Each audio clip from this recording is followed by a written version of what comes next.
Hey, Luke in Arizona. Thanks for waiting. No problem. It says here your question is, why am I not a nihilist? Or I suppose that's for both of us. Yes. If atheism is about a lack of belief, how come you're not nihilists? I am a nihilist depending on the definition, in the sense that I don't believe there's some intrinsic purpose or meaning to the universe. I believe that meaning is something that, and meaning and purpose is something we imbue the universe with. Just like I don't believe there's an externally imposed plan for my life, but that doesn't mean I don't have a plan for my life. So in the weak or soft sense of nihilist, in the sense that I don't believe there's some intrinsic universal purpose, I am. I'm not a nihilist in the fatalistic sense of none of this matters, because I recognize it matters to me. So you're non-nihilist because you don't want to be true? I don't think that's remotely what I said. We don't want what to be true. Well, if lack of belief is what atheism is, how come you're not a fatal nihilist? We lack belief in gods. We believe in all sorts of things. Yeah. On the basis of what? Sorry, what? On the basis of what? On the basis of evidence that, granted, I don't have a solution for the problem of hard solipsism, but I'm convinced that there are other minds, because it would be monumentally arrogant of me to assume that I am, in fact, the only mind. And so because there are other humans that I interact with, and because I have feelings and I have thoughts about things, and things matter in value to me, and other humans, there are things that Don tells me matter to him. There are things my girlfriend tells me matter to her.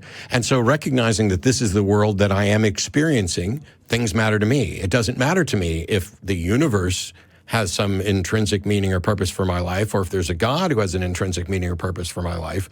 I have a meaning and purpose for my life, and that's enough. What is it that you think I don't want to be true, or that I'm believing that? So you're a subjectivist, a moral subjectivist. Well, how do we get to morality? I mean, it's like you're, hang on. It's like you're calling in, you ask about a specific philosophical concept, which is often easily confused. The fatalistic notion of nihilism is one that I don't share. But the nihilism is a simple thing, that the universe doesn't have an intrinsic meaning or purpose in my life. And I explain all of that. And then the first words out of your mouth is that you just believe it because you don't want it to be true. And when I ask for clarification on that, you immediately jump to, so you're a moral subjectivist. That has nothing at all to do with anything I just described. And it's not an answer to my question. Because it's valuable to you, therefore it's a subjective.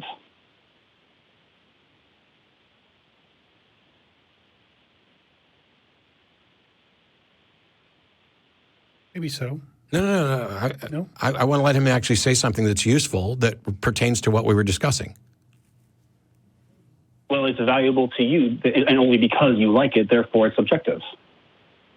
Yes, as I noted, the things that I value are subjective. But that's not, we weren't talking about morality. But you're making a value judgment. Yes, I'm making value judgments about what I value. But that's not, first of all, we weren't discussing morality.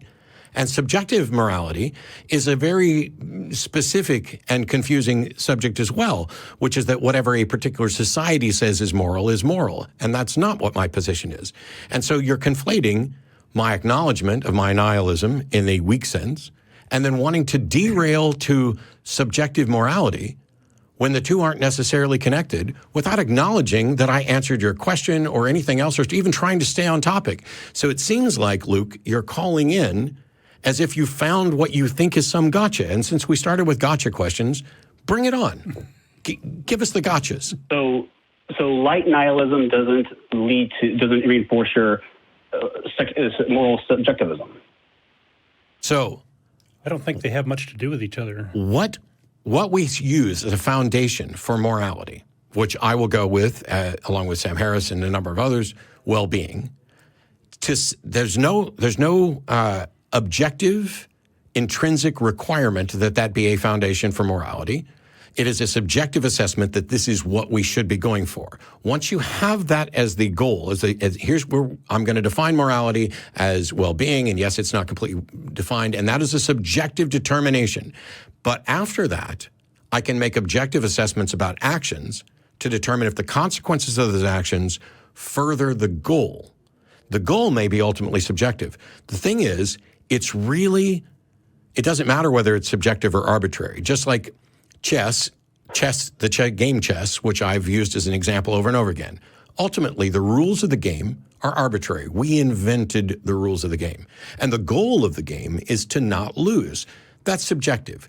And so what you're basically doing is I'm talking about how we can play a game of chess, and you're coming in saying, what if I don't care about winning about chess? It's just your subjective opinion. Yes, I'm talking about chess, and I'm presuming that most of the people I'm talking to, do you care about human well-being? Do you care about the well-beings of society? Do you care about finding out what sort of things make society better and what sort of things detract from it? What sort of things make our lives better? Do you care about that? As a Christian, yes. Okay. Well, I'm not a Christian and I care about it. Why would you as a Christian care about it when the Bible says that this life is like dirty rags and that the real life is the one that starts after we die? You don't have a foundation to care about human interactions at all. Because I'm obligated to? No, you're not. You are not obligated to do anything according to the Bible except to represent Jesus and tell people about the future and to allow the Holy Spirit to use you to guide them to determine who will be saved to the real life and who will be saved to eternal damnation. There's nothing about human concerns. Care not, take no concern for the lilies.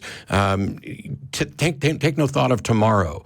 There's nothing humanistic about Christianity at all. It is a death cult waiting for the real life to start. My view says, you know what? I think this life matters, and it seems to matter. And by the way, I think it matters to Christians too. I'm just saying you don't necessarily have a biblical foundation for it because that's not the goal. The goal in Christianity is to get to heaven to spend eternity with the Father. That is the goal, right? And yeah, because that involves living a righteous life. No, what living a righteous life is not the path to salvation. Where did you get that? When you're saved, you're commanded to live a righteous life. To live a righteous life when you're saved. But it's salvation that determines whether or not you go to heaven, right? Right. Is salvation determined by works? No. No. And yet my view is focused on works. Doing the things in life that make life better because I'm focused on this life that we're sharing, that we care about. The living a righteous life, according to most modern Christian denominations, is living in accordance with what God wants you to do, specifically with the focus of becoming, God is going to save by grace or by faith through grace, whoever he determines. Like you have no idea who's going to be saved, do you? Oh, I just know I'm saved. That's all I'm privy to. How do you know you're saved? Isn't God the only one that knows that? What if God decides not to save you? Well, then he would let me know. How do you know that? The confidence I have in him. You have confidence in him, but, does he talk to you? No. Okay, so has he ever let you know anything? Yes. How does he let you know if he doesn't talk to you?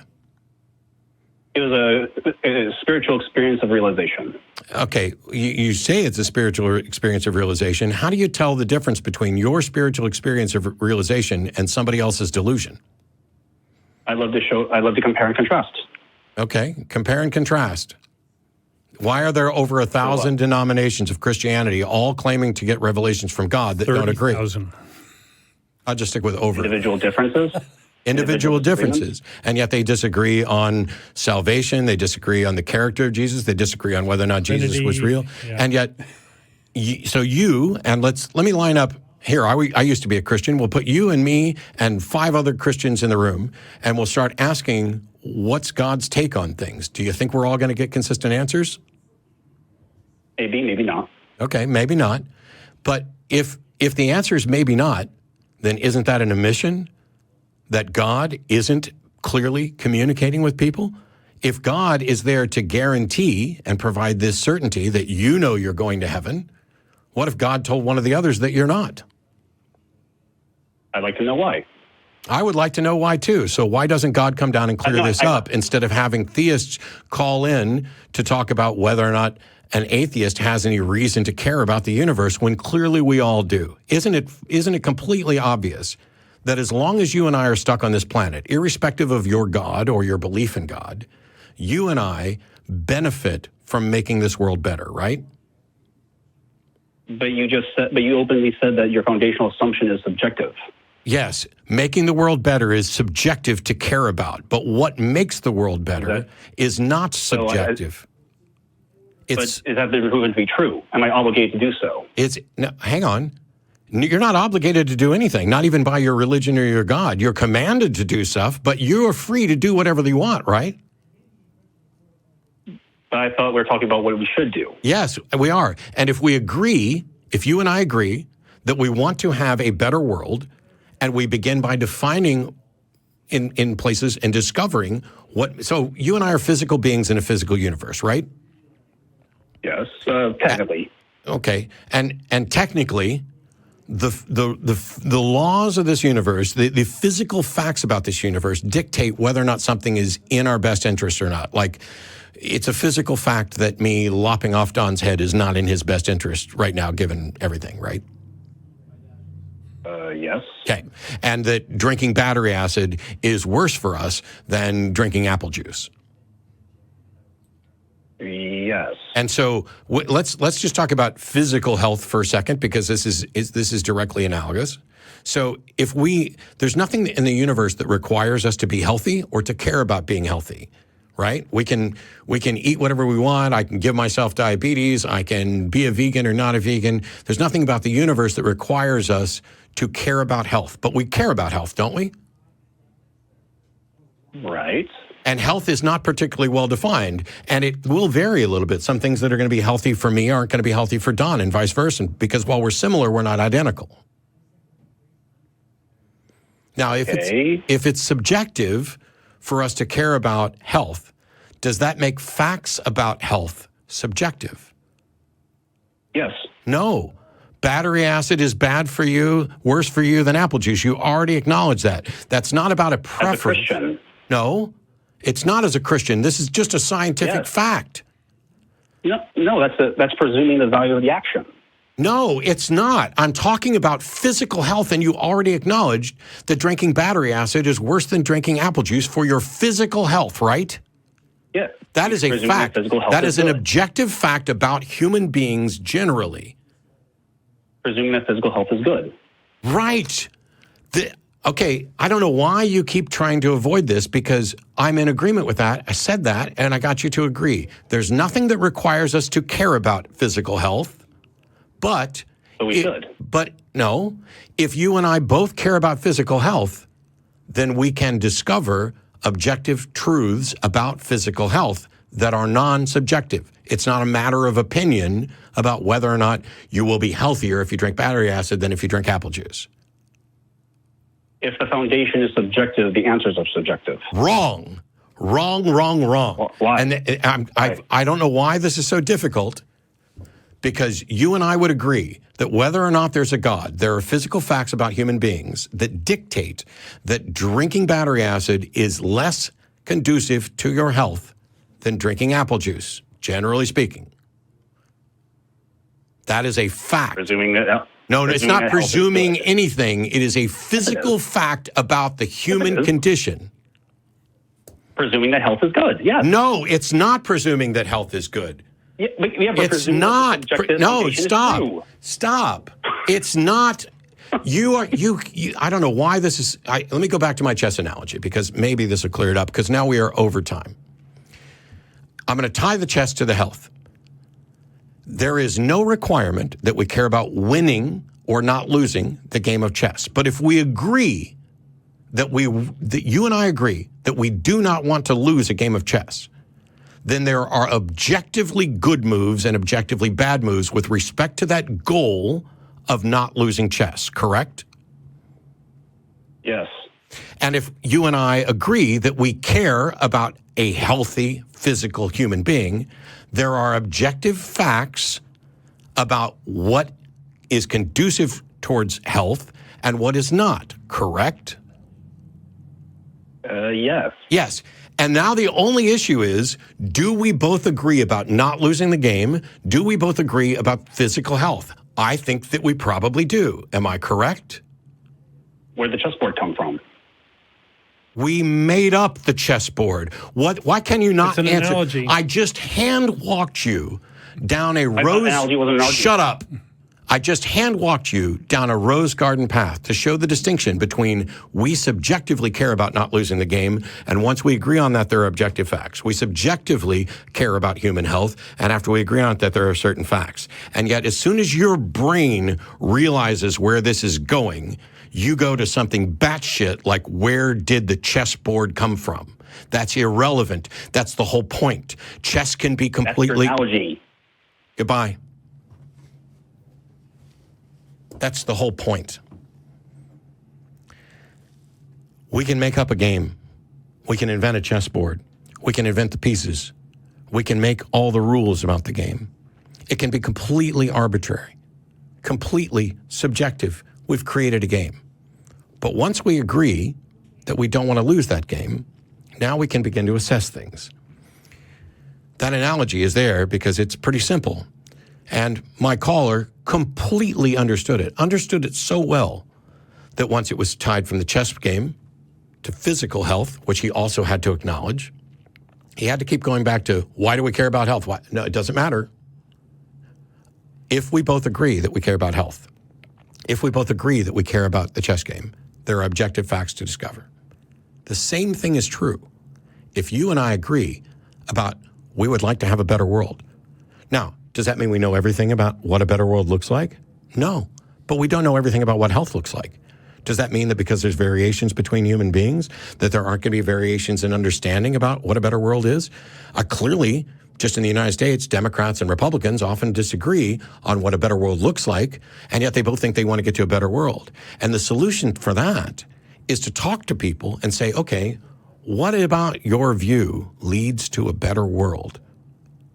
And when you can find out that somebody's internal model of a better world is actually in conflict, that the thing that they think would make the world better, like if we all had more money, if you can show that there's a problem where all of us having more money actually doesn't lead to what they think is a better world, now you've shown a problem with their definition of better. And we've learned something.